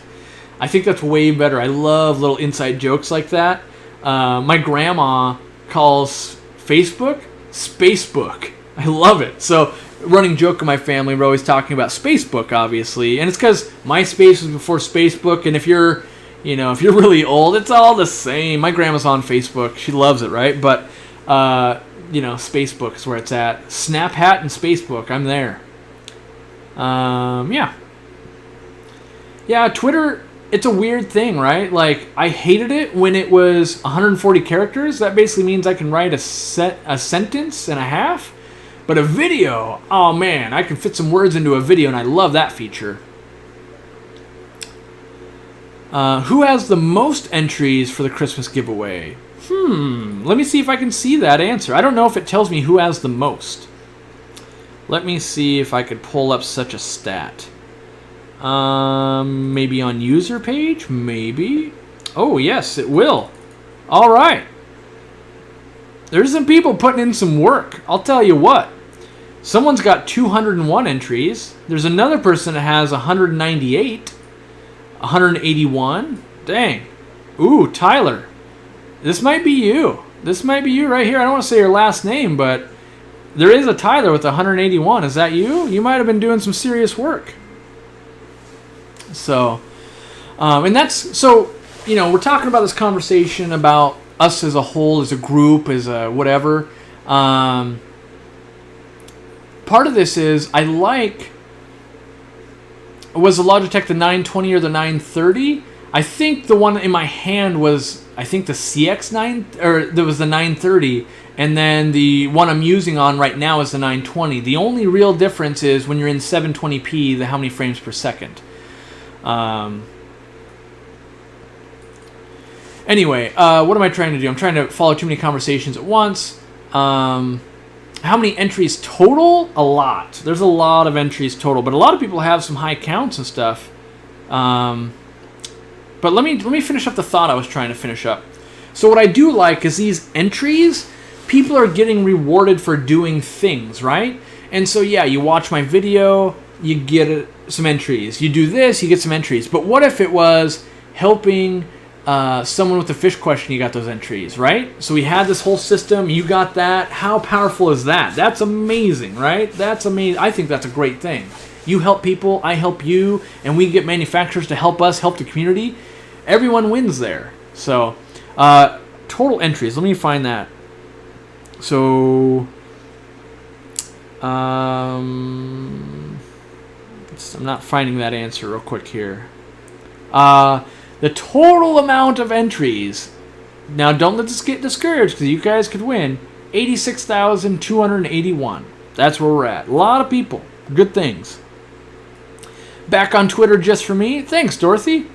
I'm hoping, I hope I stay active on Twitter. That's my goal. My goal is I like the format. And usually when I like something, I tend to do it. When I don't like something, I tend not to do it. So, let's see here.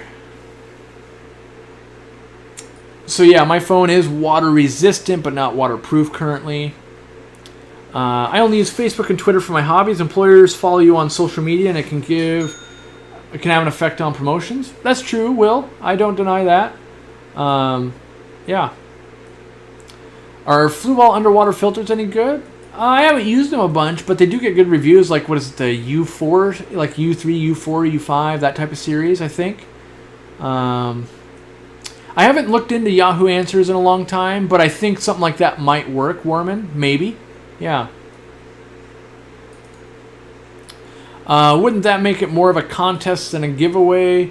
Yeah, it could, Burning Fire. I mean, call it what you want. I envision like this group thing as more of an auction. Like so you could bid. You've got 74 entries. You bid 74 entries for this thing of Mountain Dew because you really want the Mountain Dew, or it's we're gonna ship out a zebra pleco, or it's just some live plants. I don't know what it would be. Or Marineland donated a filter. I have no idea.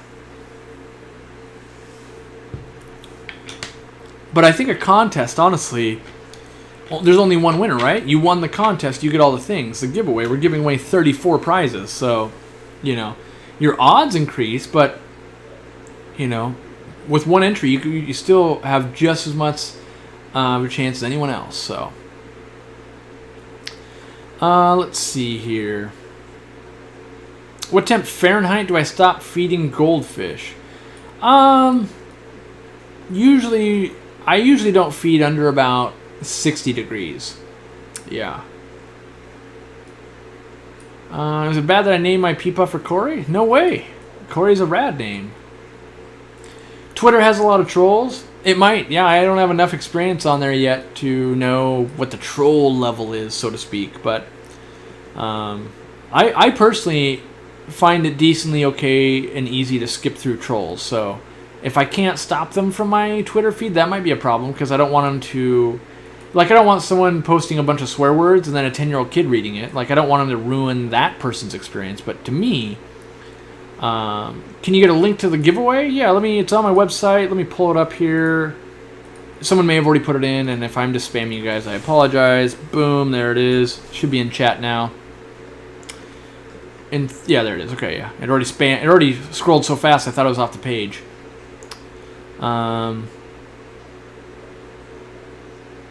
Danny, you gotta go? Yeah, I know it's probably late where you're at, but thanks for hanging out, buddy. Corey, do you recommend a hang-on-back filter on my site for shrimp tanks? Depends on how big the shrimp tank is, but yeah, I probably have, I think it's the Marina. Let me see if I have that on the website. I don't know if I have it on the website right now. I might not. I need to get it on the website if it's not. I've got the Phoenix Mini hang-on-back filter. There's only a few left in stock. The problem is Phoenix has been sold out for a while, so I've been having a hard time reordering them. I think there's 2 or 3 left, and that's it. Then they're gone, unless they restock for me. Yeah. Didn't I say this was gonna be 15 minutes? I'm always afraid because I was thinking a couple days ago I could do a 15-minute live stream every morning before I went to work or something like that. Just interact with my viewers. That'd be good. And then here we are, oh, Corey, you've wasted an hour and a half. You're a psycho. Yeah, that's true. So anyway, I muted, or not muted. I put my chat down. Still want to answer some questions. For a serious question, I remember you setting up a shrimp tank, but the last time I saw anything really about it, you were being unable to get algae to grow in the tank. How is that tank now? Still not much algae. Right now in those tanks, there's rice fish and shrimp. There's blue velvets in one, cherry shrimp in the other. One has platies, one has rice shrimp. Then there's also the tank that I put in all the black aragonite for the cardinal shrimp, and I just haven't made a move on that tank yet. Joel says, Corey, do you consider putting yourself out there in a way inviting trolls, a potential risk to my business, or is it a risk worth taking? I think it's a risk worth taking. I think for sure I'm inviting trolls and poor interactions. I know we've had people call the store and troll us, and it just, the reality is for every bad interaction we have, we probably have 500 or 1,000 or 5,000 positive interactions, and that's how I know it's worth it. I had a video sent to me yesterday of a 13-year-old kid. His mom had reached out to me asking a question, and then I made a video, I made a video, I think, or at least I did something, and it touched the kid. He was so excited that I actually interacted with him one-on-one, because normally he'd just see me through a video like this. And it's things like that that are worth it. So yeah, when a troll, we had trolls in here today, I'm fat and ugly. Yeah, I get it. All right, next, who can I help? I'm here to help. I'm not here to listen to people telling me fat and ugly. I got a mirror for that. No one needs to tell me. But anyway, so Duck for Cover says, As far as the video title, I believe that your open-mindedness as a content creator increases the open-mindedness of the community. I definitely agree with that. I think that me trying to remain and have an open mind helps other people do it too. And I know that every day I break my own open-mindedness of like, oh, you'd have to be a moron to do that. But in the reality, every day someone does something where I'm like, didn't think that was going to work, but clearly it's working. So I try to keep an open mind. And I, as much as the next person, I strive to be better each day. And I know that I'm not perfect, and I'm not even close to it. So all I can do is try and get better. Let's see here. I have a few... I can't talk. I have questions about a few kinds of fish. Corey, do you have any experience with Crypto Heroes non-elitist? Or the longfin? I definitely have got experience with longfin white cloud mountain minnows. I bred them outside in the pond this summer. I feel like I gotta Google the Latin name there and see if I know it by a more common name. No, I just don't have experience with those. Yeah, the crypto... What are they? They gotta have a common name, but maybe not. No, I don't have any experience with them. Do they call them the yellow convict? I feel like that's what I would call that fish. But I'm not seeing any common name. But no, I don't have experience with those ones. Caleb says it's 4:32 in Maine. What time is it where I am? It's 1:39. Really, I should be filming the video I want to film, and I still have to edit a video for tomorrow. But yeah. Mollies or platies for a local fish store? I bet you'll make better money on platies. Dutch people are awesome. I agree. From a Canadian person, you're awesome too. Let's see. Corey, do I ship to the UK? Or do you ship to the UK? I don't. Nope. It's... Logistics are hard. Real hard, unfortunately. That's... someone says, Reese, get Easy Green. That puts up a good point. We're sold out of Easy Green on the website right now. More should be landing to our warehouse today. It could already be in. Let me look. I could look. Maybe Kaylee right now is working in the warehouse. So if it's come in, she will have already put it in. But it might be out of stock currently too. Let's see. Yep, we're out of stock currently. This is the exact moment. But we're just waiting on it to be delivered today. So usually it comes by FedEx, and it's only 1:40 here, so it might be coming out later. But yeah. Let's see here.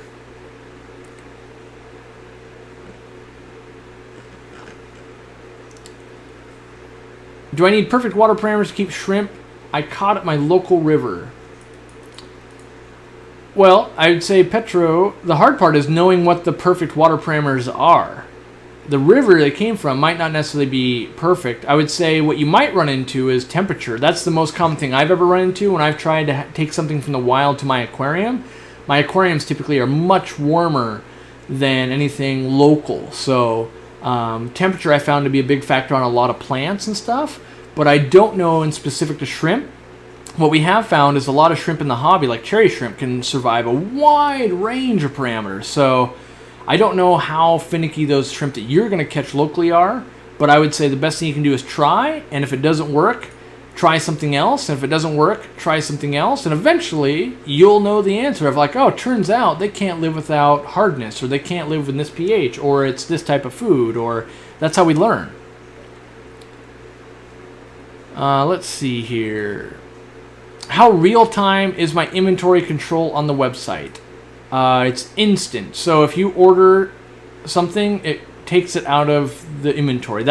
We did the inventory changeover, and that's how it runs. The only thing that's not running that way are live fish and plants, because it doesn't work out well when you put, let's say you put in 40 Amazon swords into inventory.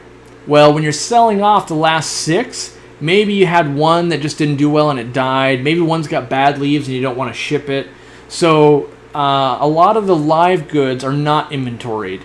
And also, like, let's say if we're doing guppies, and you bring in 200 guppies, by the time you sell them, maybe they had some babies and those grew up, and you actually have 205 guppies. Or what if you had 200 guppies and 13 of them died, but they ate the bodies and no one noticed?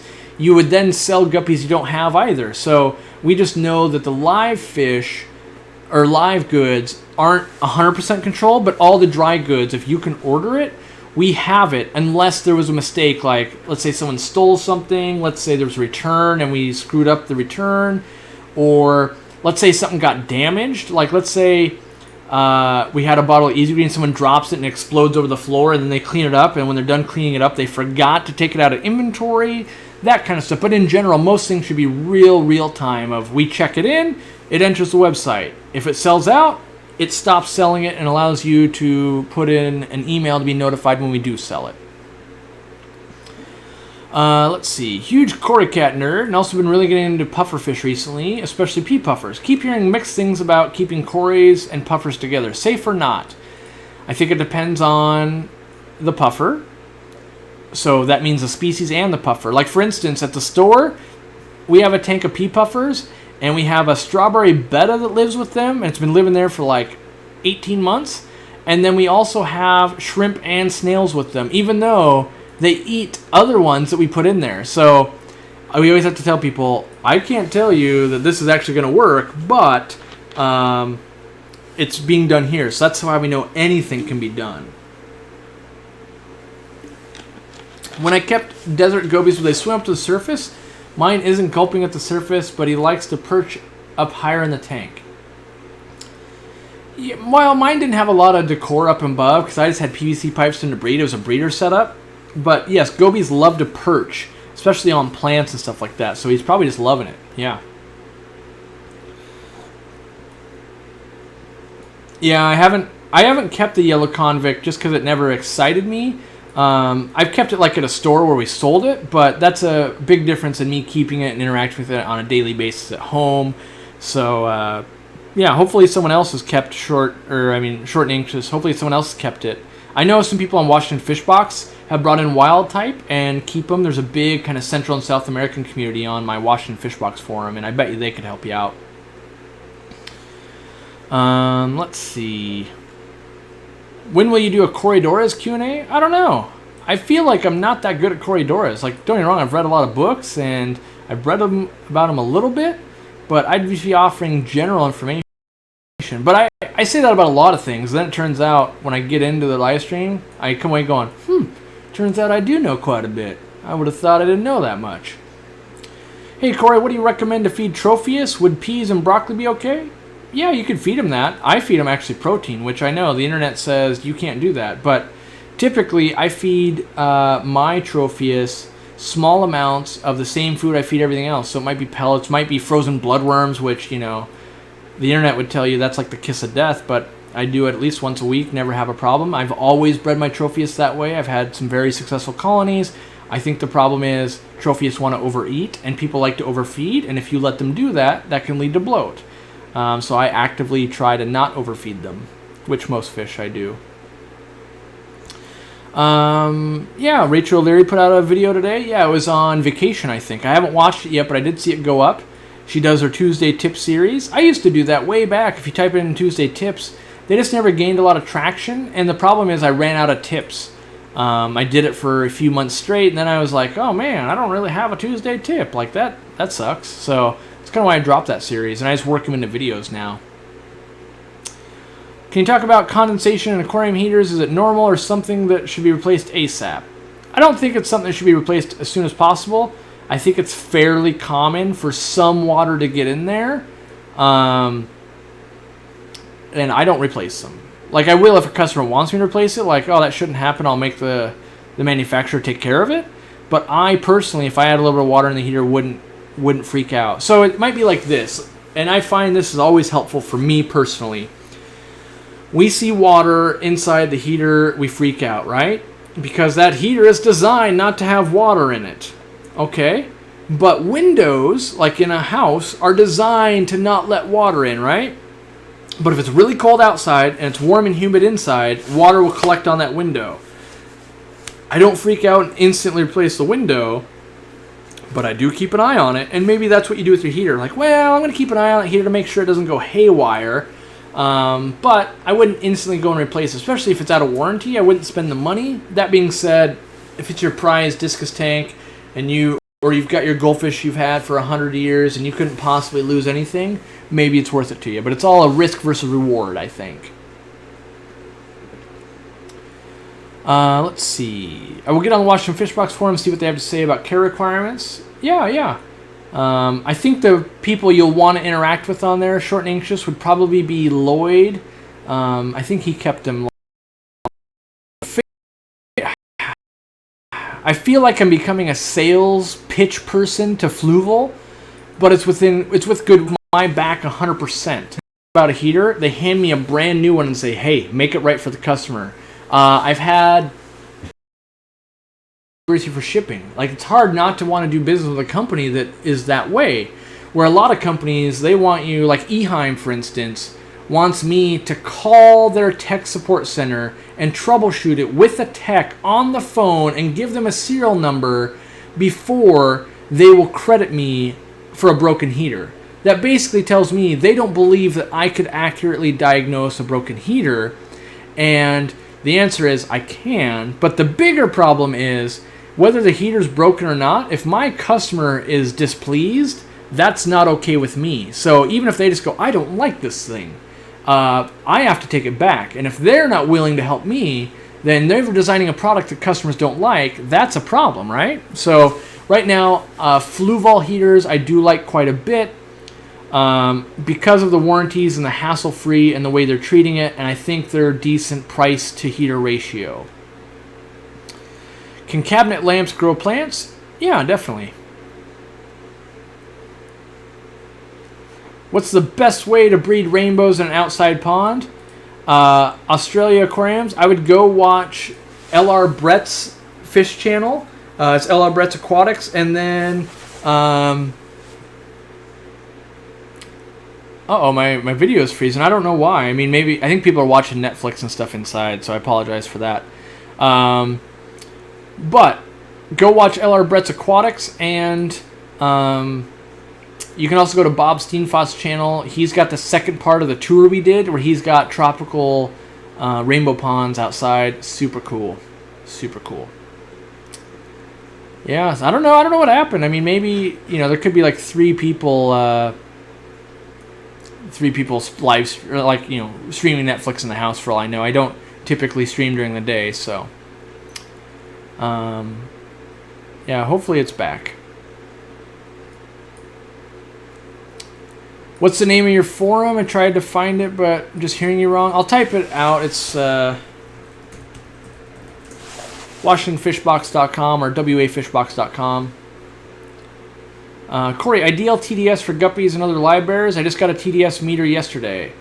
I saw that. It's in my opinion that most people don't know how to use a TDS meter right. TDS meters measure for total dissolved solids. The problem is most people confuse what TDS is.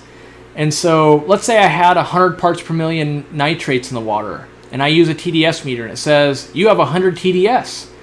That is very different than if I have 100 parts per million of calcium in the water and it says you have 100 TDS.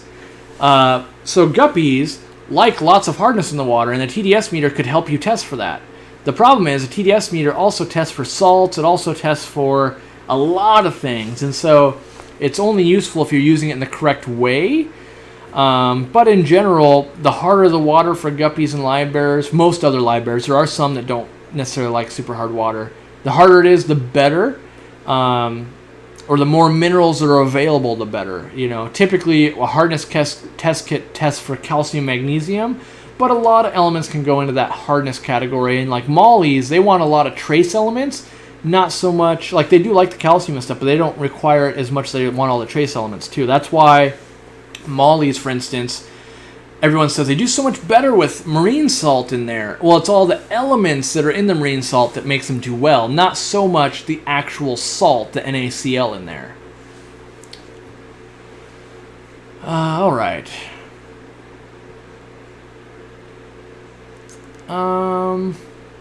What aquarium kit do I recommend for 10 to 30 gallons? The one that I recommend, it's the one I carry in my store. It's a Fluval kit, the Fluval Vista.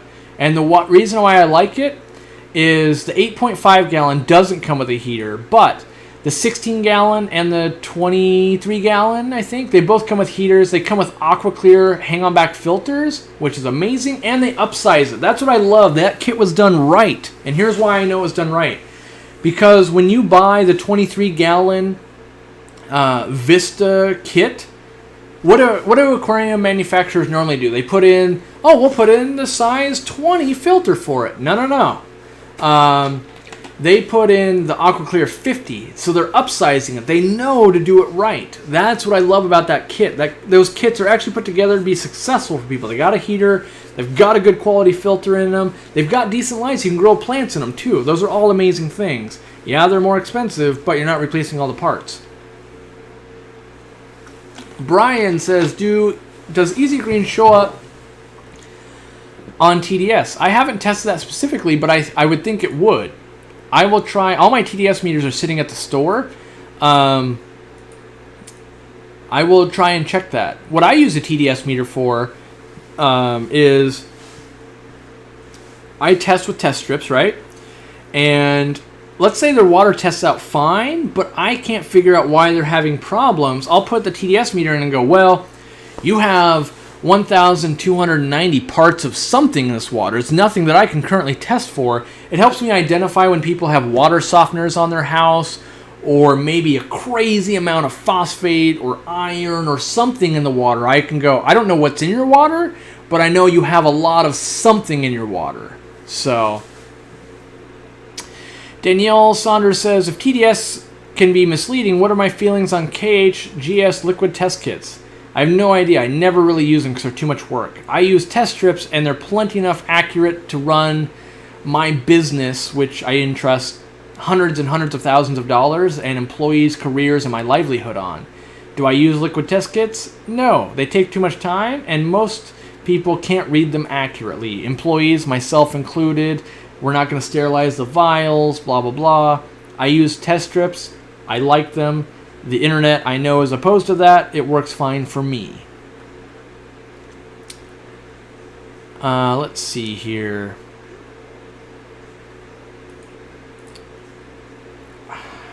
I'm closing on 2 hours. I need to start wrapping this up. Is it normal for floating stuff to be in your Easy Green? That's a basic water mold. It can develop in some fertilizers. That's why most fertilizers have a white bottle. So yeah, if you store it in a refrigerator or out of light, that can help. But Marcus, all you got to do is shoot us an email. We'll forward it on to the manufacturer, and we'll get reimbursed, and we can send you a new one out. Yeah, so don't worry about it, buddy. But that being said, you can totally use it as well. It's not going to do any harm. Corey, is it okay to collect wild aquatic plants for your aquarium if you're doing a bleach dip? Depends on your local laws. I personally would never bleach dip plants just because I feel like it's too hard on the plant. I would maybe quarantine it in a tank off-site, but yeah, in theory, collecting wild plants, that's how we got aquatic plants in the hobby, so.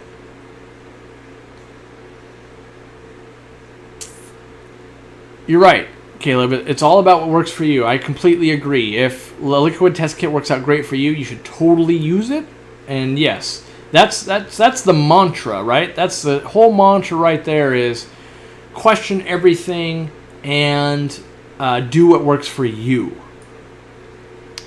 Is it bad to have high nitrates in a heavily planted tank? If so, what is the best way to bring it down? I don't know that it's necessarily bad. It could be. Depends on how high, and it depends on how high are we talking. Are we talking 800 parts per million, 200, 50? At 50, I would say don't even worry about it. At 200, I go, well, maybe we want to fix that. At 800, that's a problem. But in general, the best way would be to do partial water changes to bring it back in line with where you want it to sit. I like my planted tanks to sit somewhere between kind of 20 and 40 parts per million at all times. Dwayne says he's interested in being part of that group that helps people. Good. Yeah. I mean, once we're at a stage where we're really going to go forward with that, I will invite anyone who wants to be part of it and helpful. And in theory, everyone can be participating and be helpful and we'll figure out the correct way that people get weeded out for not being that. And I'm hoping we can do it on a voting system of everyone votes. But I've run voting systems before on websites, and there's always people that just don't like another person, so then they're campaigning to get downvotes, and they'll downvote something that everyone does every time. So maybe it's got to be like one downvote from 20 different unique users or something like that, not 20 from the same guy, whatever, I don't know. I'm getting off on a tangent there. What is the number one thing you would like to see the community change for the better? I think the number one thing that would do the best for the community is more in-person events. So we act a certain way right here, and then we act a different way one-on-one. If you were sitting right next to me, we'd be having a more meaningful conversation. If we were sitting at a fish club group and I was talking in front of a group of people, I would talk differently than I'm talking to the internet right now. I think more in-person interactions would greatly help the hobby, because you'll naturally find those mentors and people that what you're into and things like that. I realize the internet is a great place, and for some people it's better than others. Like if you have social anxiety, the internet might be wonderful for you, but if I had to pick one thing where I think it really could make a bigger difference, is bring it back to more, getting together, talking fish, visiting people, that type of thing. It's one thing to call someone dumb on the internet because they've got blood parrots and guppies together. It's another thing to be at their house where they served you lunch and they're showing you their aquarium, and then they tell you the story about how their kid picked this fish out and that fish out, and then their dog died, and it would be too hard for them to get rid of the blood parrot right now, and how it's just worked ever since. It's been that way for 6 years, and the guppies breed, and then the blood parrot doesn't eat it, and so that's why we've left it. That conversation happens when you're sitting on someone's couch eating lunch that they prepared you. On the internet, that doesn't happen. It goes, how dare you, you're an idiot, next. Oh, you're an idiot, next. Oh, you're the greatest person I've ever seen. You have 10 FX6 filters on your aquarium. You're the king, next. You're an idiot, next. Oh, you're so cool, next. Here's what I do, next. Oh, you don't do what I do, you're wrong, next. So that personal one-on-one interaction, I love it. I love it with you guys. I love this format too. I love really in person as well. The problem for me in person is I do this, and anyone that's visited me and caught me in the store, and I say caught me because I don't spend a lot of time in the store because I can't get work done, but anyone that's visited me, I'm just as long-winded in the store, and pretty soon they go, I just want to ask you a quick question. Pretty soon it's been an hour and 15 minutes, and you've gotten my whole attention the whole time, and I want to talk and I want to help. Meanwhile, 50 questions backed up online, there's someone waiting to hear on their order, there's all these things. So I try to help as many people as possible. If that's my main goal, one-on-one interactions is the hardest thing because it takes up the most time, but I also feel like it's the most valuable. Whew, all right. Lee Young says, I need to drain my 450-gallon tank due to upgrading. What's the quickest way to do it? I would say a big diameter hose. You get a hose like the diameter of that, you can probably drain 450 gallons out the door or something like that in probably under 10 minutes. All right. All right, it's 2:01. I got a video I want to shoot. So I got to cut this off. I could do this all day. You guys have seen me do this all day. I've done it for 8 hours. I'm going to do an 8-hour live stream on Christmas, and I want to make more videos. I want to get you more... I want to get you guys more content. I got family sitting in the house right now, too. I mean, there's, you try and make everyone happy as best you can. So I really do want to get another video shot today. I want to get it edited. I want to make sure you guys have something to look at tomorrow. And so, yeah, I do appreciate the way you guys hang out with me whenever I'm hanging out. I do enjoy that. And in general, do me a favor. If you have good ideas, well, I'm not going to say if you have good ideas. If you have ideas on the way this community should be that we're forming, let me know in the comments section, especially if if you want to link to, let's say, that Yahoo group or Stack Exchange, it makes my life easier because, yeah, I can Google it, but if you have a specific idea or something like that and you can pinpoint on it, I think that will help me make decisions, and then we'll see where we go from there. I thought of maybe even just something as easy as just a chat channel on the website or something. I don't know yet, but I do know I want to try something. I might fail horribly, but you can't succeed unless you try. The other things I'm thinking about doing a video once a week about business, like true business stuff, not just this is only about fish. Maybe it integrates into social media, YouTube, starting a business, making your business work better, staying motivated to work 100 hours a day like I do, those types of things. So there's a lot of stuff I want to do. But I'm not going to get any of it done if I don't get off of here and get in there. So I'm trying to think. Enter the contest if you haven't already. Why not? Or giveaway, whatever you want to call it. Enter the thing where I give away $1,000. How about that? We won't put a name on it anymore. You know, what you guys don't realize, I agonize what to call it. Ooh, can I even say Christmas? Is that going to offend people? Do I call it holidays? Do I call it? And I told myself, you know what? The important part is give back to your people, not worry about offending them. So that's my goal. Give stuff back. Help people. At the end of the day, you guys can judge me. Did I help you? Did I give stuff away? Was I kind? Was I a jerk? That type of stuff. So give me all your feedback. Give me all your helpful thoughts. If you are the best web developer that's ever been on the planet and you know the correct forum software and you've seen this thing working and you're part of a forum that you know the system works and you want to develop this for free for me, let me know. Not that you have to. Like, I don't require anyone to work for me for free, but you know, maybe your big contribution is, you know what, we could employ this forum that I am 100% able to custom code and make that change and make it do it. And maybe that's your great gift to fish keeping for your entire life. And maybe it's a horrible flop. Maybe you put in 400 hours of work and the forum doesn't take off, or the app we make doesn't take off and it all crashes horribly, but at least you tried. I tried. So, alright, let me find the right page. Thanks for hanging out, guys. I will see you tomorrow with a video. Maybe I'll see you later with another live stream. Who knows? I'm getting crazy. All I know is I want to interact more. Hit me up on Twitter. I want to shoot more little videos. And, yeah, thanks for hanging out. Taco Tuesday. Definitely hitting up tacos tonight. I got to convince the whole family, but it sounds like a Taco Tuesday to me. So, alright. Talk to you guys later.